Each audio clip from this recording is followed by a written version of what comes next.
আসসালামু আলাইকুম। শুরু করছি প্রিয় বেগম উপন্যাসটি। এই উপন্যাসটি লিখেছে পুষ্মিতা প্রেমা। বিয়ে করে তোমার বর তোমাকে রেখে পালিয়েছে?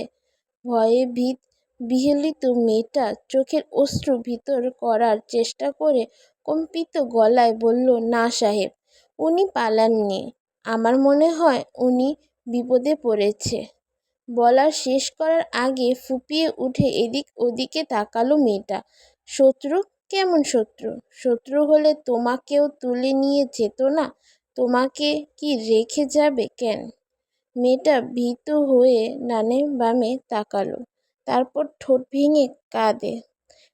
পরনে লাল টকটকে বিয়ের শাড়ি, মাথায় করবরি বন্ধন, চুলের সাথে আটকানো একটা জবনিকা, নাকে ছোট্ট একটা সোনার নাকফুল, গলায় সোনার চেন, হাতে দুটো চিকন বালা, সেটাও স্বর্ণের, মাথায় সোজা সিঁথি বরাবর টিকলিটা বাঁকা হয়ে আছে। অল্প বয়স্কা মেয়ে, দেখতে ভারী সুস্মি, দেহে আটসাট বাঁধুনি, এক কথায় লাবণ্যময়ী। মেয়েটার রূপে মোহিত হয়ে ছেলেটা হয়তো তাকে পালিয়ে বিয়ে করেছে।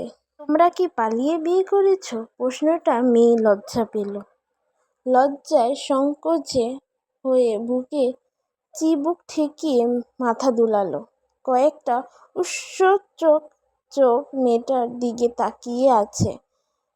নাগরং পশ্চিম আকাশে সূর্যের বিদায়লগ্ন জানা দিচ্ছে রাতের আগমন। শাহজাহান সুলতান বহুদিন পর নিজ বাড়িতে ফিরেছে। পলাশপুর থেকে নিজ বাড়ি রূপনগরে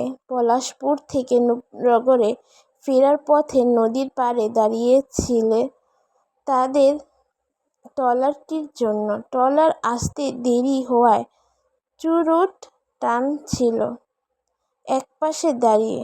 বর্ষার পানিতে নদীর পানি টইটুম্বর। একপাশে মাল বহনকারী জাহাজে মালামাল তুলছে জাহাজ খালাসিরা।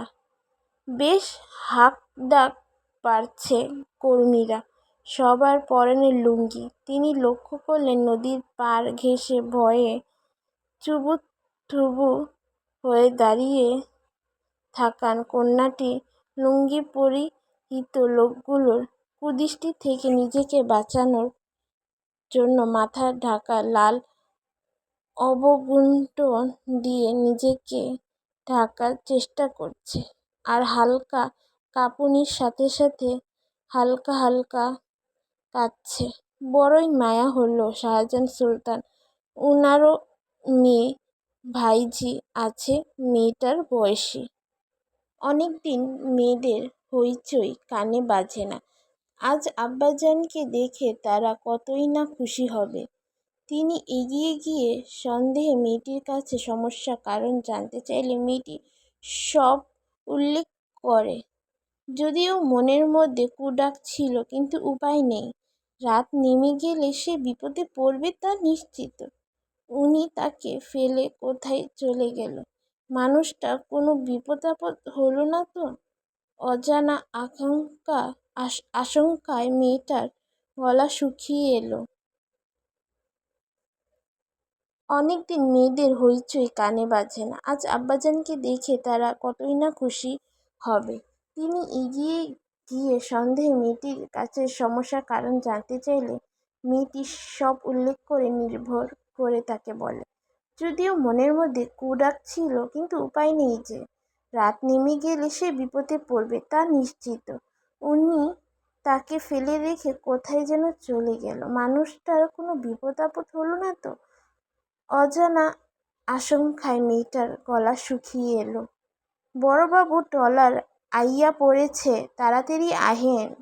শাহজাহান সাহেব উনার লোকগুলো ডেকে ইশারায় করলেন উনার জিনিসপত্র মালামাল গুলো ট্রলারে তোলার জন্য।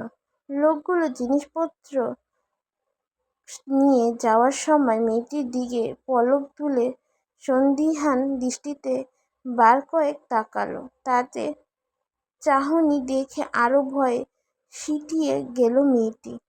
চুরুটের গন্ধে দম বন্ধ হয়ে এলো মেয়েটি। শাহজাহান সাহেব দুয়ার সরিয়ে বললেন, রাত নেমেছে মেয়ে, কি করবি কিছু ভেবেছ? এখানে এভাবে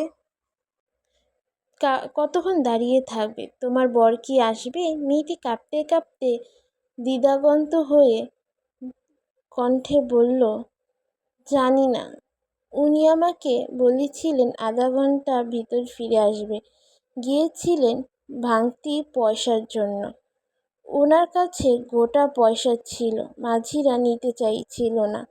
একটা বৃদ্ধ মহিলাও তার দু নাতি ছিল, তাদের সাথে রেখে গিয়েছে। উনি যাওয়ার ঘণ্টাখানিকের পর বৃদ্ধাকে নিয়ে তার দুই নাতি চলে যায়। আমি একা হয়ে পড়ি। মেয়েটা কাঁদতে চাইছে না, কিন্তু কান্না আটকে রাখতে পারছে না। ভবিষ্যৎ আশঙ্কায় সে দিশেহারা হয়ে পড়েছে। শাহজাহান সাহেব আরও একটি চিরুট ধরালেন, বললেন, তোমরা যাচ্ছিলে কোথায়? নির্বোধের মতো তাকালো মেয়েটা। নদীর ওপারে যাচ্ছিলাম। ওপারে কোথায়? মেয়েটার উত্তর দিতে পারল না। তুমি আজব তো মেয়ে, তুমি নিজের শ্বশুরবাড়ি কোথায় সেটা তুমি জানো না? ওনার তো বাড়িঘর নেই, ওনার দু কোলে কেউই নেই। বিয়ের পর অন্য একটা গ্রামে চলে যাব, শুধু এইটুকুই বলেছিলেন আমায়, যাতে আমার চাচা খোঁজ না পায়। তুমি তো আমাকে বিভাগে ফেলে দিলে মেয়ে। তোমাকে একা ফেলে রেখে কিভাবে যাই? এসব জায়গা খারাপ। তার উপর তুমি যুবতী মেয়ে, লোকজন তো তোমাকে গিলে খাচ্ছে চোখে। কথাটা বোধহয় মেয়েটার অপমানিত বোধ করল, কিন্তু তা বোধগম্য হলো না। শাহজাহান সুলতান মেয়েটার পায়ে লাল ফিতা জুতো, পায়ের আঙ্গুলি আলতায় রাঙানো। উনি মেয়েটাকে আপাদমস্তক দেখে বললেন, তোমার বাড়ির ঠিকানা বলবে? না না, তার আতঙ্কিত গলার স্বর বলে দিচ্ছে সে বাড়ি ফিরতে চায় না। আপনি চলে যান, আমি ওনার জন্য অপেক্ষা করব। বোকা মেয়ে, কতক্ষণ অপেক্ষা করবে? তুমি বরং আমার সাথে চলো, আমি রূপনগরে যাচ্ছি। এখানে হতে 2 গ্রাম ফেলে রূপনগর। এই ছিল উপন্যাসের পর্ব 1, প্রিয় বেগমের। পরের ভিডিওতে প্রিয় বেগম উপন্যাসের 2য় পর্ব দেওয়া হবে।